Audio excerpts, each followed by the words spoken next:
Deux Chroniques, chapitre 4. Il fit un autel en bronze long de 10 mètres, large de 10 et haut de 5. Il fit la cuve en métal fondu. Elle faisait 5 mètres d'un bord à l'autre et était entièrement ronde. Elle faisait 2 mètres et demi de haut et on pouvait mesurer sa circonférence avec un cordon de 15 mètres. Des images de bœufs en faisaient le tour, sous le rebord, 20 par mètre, sur tout le pourtour de la cuve, disposées sur 2 rangs. Les bœufs avaient été fondus avec elle d'une seule pièce. Elle était posée sur 12 bœufs, 3 tournés vers le nord, 3 vers l'ouest, 3 vers le sud et 3 vers l'est. La cuve reposait sur eux et toute la partie postérieure de leur corps était à l'intérieur. Elle était épaisse de 8 centimètres et son bord, pareil à celui d'une coupe, avait la forme d'une fleur de lys. Elle pouvait contenir 66 000 litres. Il fit 10 bassins et il en plaça 5 à droite et 5 à gauche, pour qu'ils servent aux purifications. On y lavait le matériel des holocaustes, tandis que la cuve était réservée aux ablutions des prêtres. Il fabriqua 10 chandeliers en or d'après les règles établies et il les plaça dans le temple, 5 à droite et 5 à gauche. Il fit 10 tables et il les plaça dans le temple, 5 à droite et 5 à gauche. Il fit 100 coupes en or. Il fit le parvis des prêtres ainsi que le grand parvis avec ses portes, dont il couvrit de bronze les battants. Il plaça la cuve du côté droit du temple, au sud-est. Huram fabriqua encore les cendriers, les pelles et les coupes. C'est ainsi qu'Huram termina le travail que le roi Salomon lui avait fait faire pour la maison de Dieu, 2 colonnes, avec les 2 chapiteaux et leurs bourrelets sur le sommet des colonnes, les 2 treillis, pour couvrir les 2 bourrelets des chapiteaux sur le sommet des colonnes, les 400 grenades pour les 2 treillis, 2 rangées de grenades par treillis, pour couvrir les 2 bourrelets des chapiteaux sur le sommet des colonnes. Il fit les bases avec les bassins qui vont dessus, la cuve et les 12 bœufs qui vont sous elle, les cendriers, les pelles et les fourchettes. Tous ces ustensiles que le roi Salomon fit faire à Huram-Abi pour la maison de l'Éternel étaient en bronze poli. Le roi les fit fondre dans la plaine du Jourdain, dans un sol argileux, entre Sukkot et Tséréda. Salomon fit tous ces ustensiles en si grande quantité que l'on ne vérifia pas le poids du bronze utilisé. Salomon fit encore tous les autres ustensiles pour la maison de Dieu, l'autel en or, les tables sur lesquelles on mettait les pains consacrés, les chandeliers et leurs lampes en or pur, qu'on devait allumer d'après la règle établie devant le sanctuaire, avec les fleurs, les lampes et les mouchettes en or très pur. Les couteaux, les coupes, les tasses et les brûle-parfums en or pur, les gonds en or pour la porte située à l'intérieur du temple, à l'entrée du lieu très saint, et pour la porte de la salle située à l'entrée du temple. 2 Chroniques, chapitre 5. Ainsi fut terminé tout le travail que Salomon avait fait faire pour la maison de l'Éternel. Il apporta ce que son père David avait consacré, l'argent, l'or et tous les ustensiles, et le déposa dans les trésors de la maison de Dieu. Alors Salomon rassembla à Jérusalem les anciens d'Israël et tous les chefs des tribus, les chefs de famille des Israélites, pour déplacer l'arche de l'alliance de l'Éternel depuis la ville de David, c'est-à-dire Sion.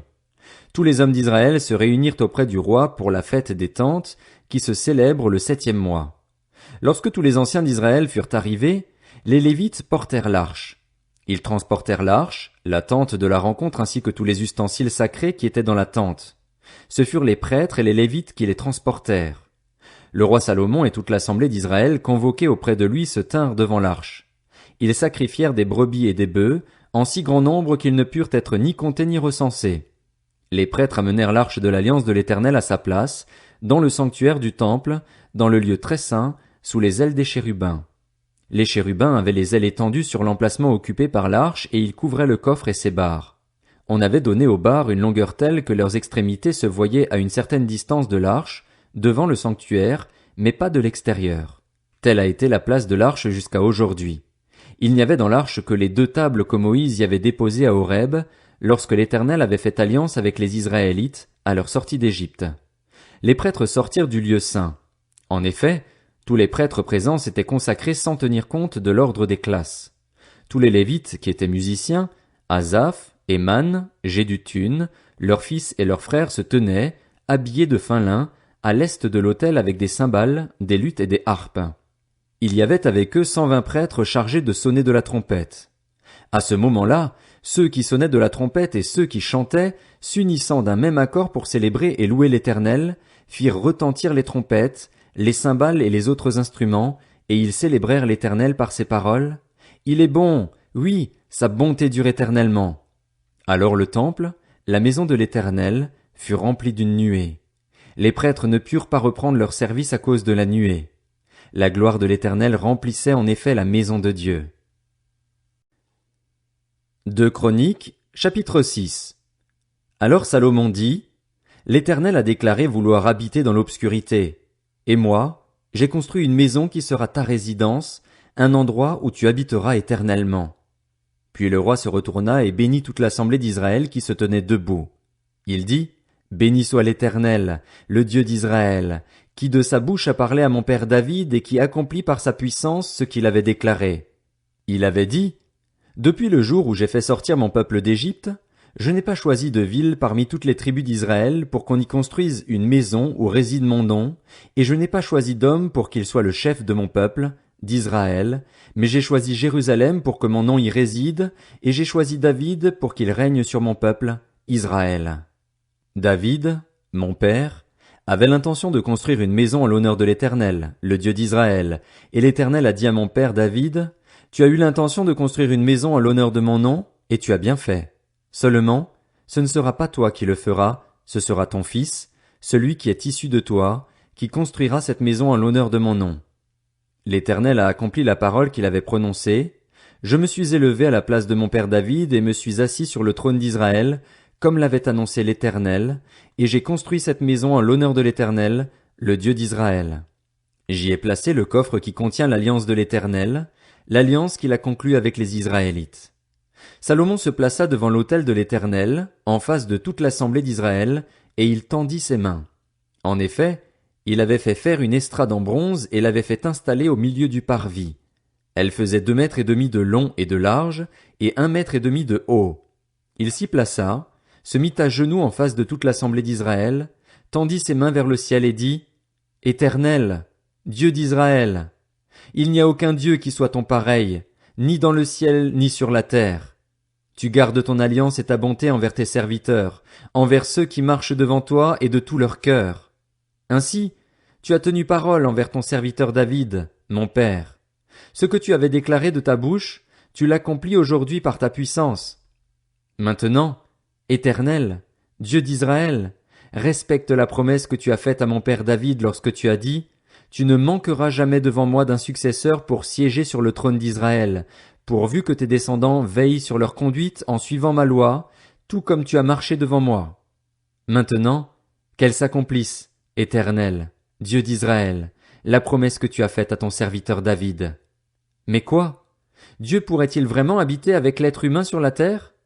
Puisque ni le ciel ni les cieux des cieux ne peuvent te contenir, cette maison que j'ai construite le pourrait d'autant moins. Toutefois, Éternel, mon Dieu, sois attentif à la prière de ton serviteur, à sa supplication. Écoute le cri et la prière que je t'adresse, moi ton serviteur.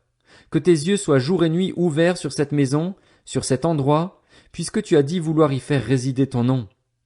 Écoute la prière que ton serviteur fait à cet endroit. Veuille écouter les supplications de ton serviteur et de ton peuple, Israël, lorsqu'ils prieront à cet endroit. Écoute-les de l'endroit où tu résides, du haut du ciel, écoute-les et pardonne-leur. Peut-être quelqu'un péchera-t-il contre son prochain et lui imposera-t-on de prêter serment avec une malédiction. S'il vient jurer devant ton autel, dans cette maison, écoute-le du haut du ciel. Agis et juge tes serviteurs. Rends-la pareille au coupable en faisant retomber sa conduite sur sa tête, mais rends justice à l'innocent en le traitant conformément à son innocence. Peut-être Israël, ton peuple, connaîtra-t-il la défaite devant l'ennemi pour avoir péché contre toi. S'ils reviennent à toi et célèbrent ton nom, s'ils t'adressent des prières et des supplications dans cette maison, écoute-les du haut du ciel, pardonne le péché de ton peuple, d'Israël, et ramène-les sur le territoire que tu leur as donné, à eux et à leurs ancêtres. Admettons que le ciel soit fermé et qu'il n'y ait plus de pluie à cause de leur péché contre toi. S'ils prient alors dans cet endroit et célèbrent ton nom, et s'ils se détournent de leurs péchés parce que tu les auras humiliés, écoute-les du haut du ciel. Pardonne le péché de tes serviteurs et de ton peuple, d'Israël. Oui, enseigne-leur alors la bonne voie, celle dans laquelle ils doivent marcher, et fais venir la pluie sur la terre que tu as donnée en héritage à ton peuple. Admettons que la famine, la peste, la rouille, la nielle ou les sauterelles d'une espèce ou d'une autre soient dans le pays, que l'ennemi assiège ton peuple dans son pays, dans ses villes, qu'il y ait des fléaux ou des maladies quelconques.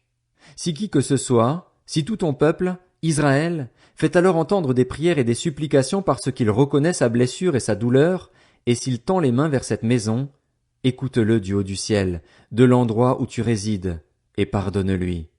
Donne à chacun ce que mérite sa conduite, puisque tu connais le cœur de chacun. Oui, toi seul connais le cœur des hommes. Agis de cette manière et ils te craindront pour marcher dans tes voies tout le temps qu'ils vivront sur le territoire que tu as donné à nos ancêtres. Même l'étranger, celui qui n'est pas issu de ton peuple, d'Israël, viendra d'un pays lointain à cause de ta grande réputation, de ta main forte et de ton bras puissant. Quand l'étranger viendra prier dans cette maison, écoute-le du haut du ciel, de l'endroit où tu résides, et accorde-lui tout ce qu'il te demandera. Ainsi, tous les peuples de la terre connaîtront ton nom et te craindront comme le fait Israël, ton peuple, et ils sauront que ton nom est associé à cette maison que j'ai construite. Admettons que ton peuple sorte pour combattre son ennemi en suivant tes directives. S'il t'adresse alors des prières, les regards tournés vers cette ville, celle que tu as choisie, et vers la maison que j'ai construite en l'honneur de ton nom, écoute du haut du ciel leurs prières et leurs supplications et fais leur droit. Admettons qu'ils pêchent contre toi, puisqu'il n'y a aucun homme qui ne commette pas de péché, et que tu sois irrité contre eux au point de les livrer à l'ennemi qui les déportera dans un autre pays, lointain ou proche. S'ils se mettent alors à réfléchir dans le pays où ils seront exilés, s'ils reviennent à toi et t'adressent des supplications dans le pays de leur déportation, en disant « Nous avons péché, nous avons commis l'injustice, nous avons fait le mal », oui, s'ils reviennent à toi de tout leur cœur et de toute leur âme dans le pays de leur déportation, celui où on les aura exilés, s'ils t'adressent des prières, les regards tournés vers leur pays, celui que tu as donné à leurs ancêtres, vers la ville que tu as choisie et vers la maison que j'ai construite en l'honneur de ton nom, écoute du haut du ciel, de l'endroit où tu résides, leurs prières et leurs supplications et fais leur droit. Pardonne à ton peuple ses péchés contre toi. Désormais, mon Dieu, que tes yeux soient ouverts et tes oreilles attentives à la prière faite à cet endroit. Et maintenant, Éternel Dieu, lève-toi, viens à ton lieu de repos, toi et l'arche où réside ta force. Que tes prêtres, Éternel Dieu, aient le salut pour habit et que tes fidèles se réjouissent de leur bonheur. Éternel Dieu, ne repousse pas celui que tu as désigné par onction. Souviens-toi des grâces promises à ton serviteur David.